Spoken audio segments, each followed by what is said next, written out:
Thank you for having us here. Jadi pertanyaan saya, kan kita tahu Arisan 2 tuh dirilis tahun lalu, yaitu 8 tahun setelah Arisan pertama dirilis, yaitu tahun 2003.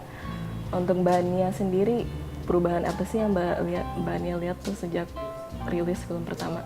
Perubahannya banyak sekali ya dalam 8 tahun itu, karena karakter-karakter di Arisan ini kan juga mengikuti bertambahnya umur mereka.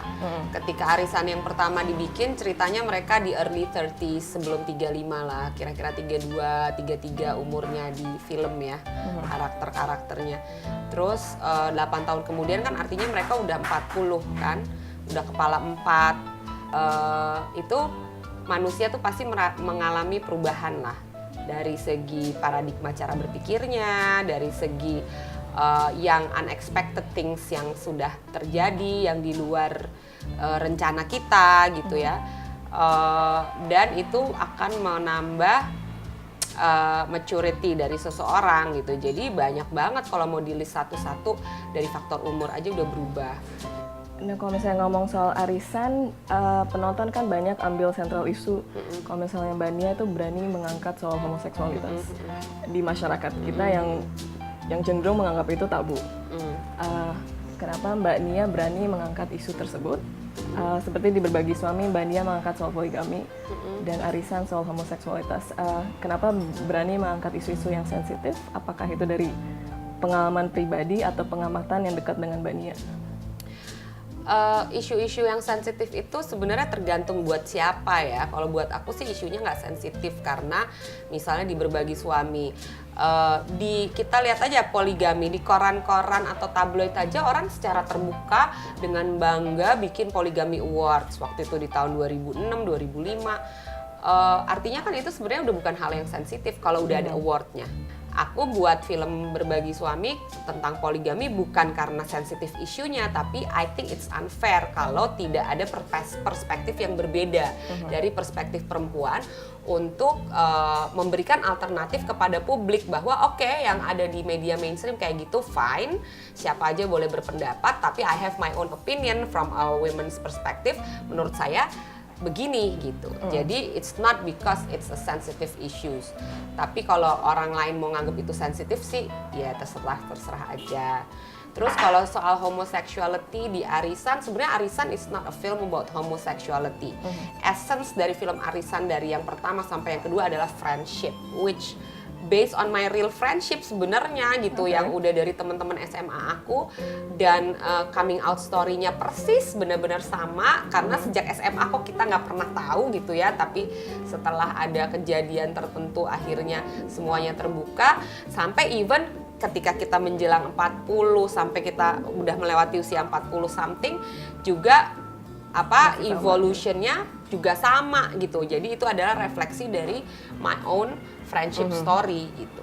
Dan kenapa isu sentral yang diangkat banyak tentang wanita? Apakah Mbak Nia merasa banyak tidak adil di Indonesia sendiri, atau tidak adil untuk perempuan di Indonesia sendiri, atau? Sebenarnya ketidakadilan untuk perempuan itu di dunia ya, nggak cuma di Indonesia. It is well known di dunia bahwa perempuan itu masih jadi second citizen, masih even di Amerika gitu kan, payroll-nya juga pasti masih lebih rendah dari laki-laki gitu kan. Negara itu masih put women as a secondary to men gitu. Itu it's a fact in the world. Mungkin kecuali negara-negara seperti Norwegia, Denmark yang udah sangat maju, yang sudah tidak menganut itu baik di undang-undangnya maupun di peraturan pemerintahnya maupun di konstitusinya sama sekali. Tapi kan kita kan hidup nih bernegara ya, mau kita se-independen apapun kita nggak bisa lepas dari our state. Di dalam state kita kebanyakan di dunia ini ya masih seperti itu gitu. Jadi bukan hanya di Indonesia, dan it's interesting to see apa yang dialamin oleh sesama kita dong sebagai orang Indonesia ya. Jadinya ya aku concentrate on what happened here in Indonesia gitu. Kalau gitu, kalau pas karya itu dirilis sendiri, gimana Mbak Nia menghadapi misalnya kritikan atau enggak halangan dari badan sensor maupun pihak-pihak yang ekstrim terhadap film-film Mbak Nia sendiri? Oke, kalau halangan dari badan sensor, ya I cannot do anything because they are still in our law. Di undang-undang kita mereka masih diakuin. Paling saya cuma bisa lobbying, terus udah gitu kita juga sudah pernah berusaha merubah undang-undang secara resmi ke Mahkamah Konstitusi di tahun 2007. Tapi ternyata undang-undangnya dirubah tapi isinya mereka tetap masih ada dan dianggap penting. Ya, we have to slow down a little dalam peperangan melawan sensor ini untuk mengatur strategi yang lebih baik karena sepertinya negara ini emang sangat-sangat menginginkan sensor gitu. Kita nggak bisa semudah membalik tangan, kita mesti lihat situasi politik dan sosialnya dulu ya di sini gitu kan. Situasi politik aja carut marut begini. Jadi kita slowing down dulu untuk melawan sensor. Udahlah biarin yang ini jalanin aja gitu. Tapi bukan berarti saya tidak pernah fight, sudah pernah di-fight kan ke Mahkamah Konstitusi. Di tahun 2007 sampai 2008 tiap hari kita rapat sidang apa segala macam, tapi ya it didn't the result is not up to our expectation yet gitu. Terus yang kedua, kalau tentang orang-orang ekstrim, itu udah biasa juga kita menghadapinya kan. Even waktu kita di Mahkamah Konstitusi, orang-orang yang ekstrim itu pun hadir dan mengutuk-ngutuk kita gitu. Karena katanya kita adalah orang-orang yang suka pornografi karena mau membuat Indonesia ini tidak ada lembaga sensor. Padahal kita inginnya ada lembaga klasifikasi tetap gitu, bukan yang nggak ada yang ngatur sama sekali gitu. Jadi kalau hal-hal yang ekstrim saya udah biasa banget gitu dihadapi, baik dari secara resmi misalnya di panggung persidangan Mahkamah Konstitusi di mana mereka teriak-teriak segala macam, maupun yang secara lebih private di internet, di blog-blog dan di mailing list yang mengutuk film-film yang saya bikin atau apa karena dianggapnya tidak bermoral gitu. Cuekin aja gitu. Cuekin aja. Dan saya juga kalau terhadap kritik segala macam selama mereka memang masih bekerja untuk sebuah media, ya itu tugasnya kok gitu. Jadi semua orang punya tugasnya masing-masing gitu ya. Kalau misalnya kritik itu juga bukan yang dari ekstrim ya, dari media, ya it's their job gitu kan. Ya I'm just considering everybody is doing their job, ya udah seharusnya gitu kan. Tidak seimbang kan dunia ini kalau cuma isinya filmmakers terus tapi nggak ada kritik, film critics dari medianya. Jadi kalau itu sih emang it's part of the industry.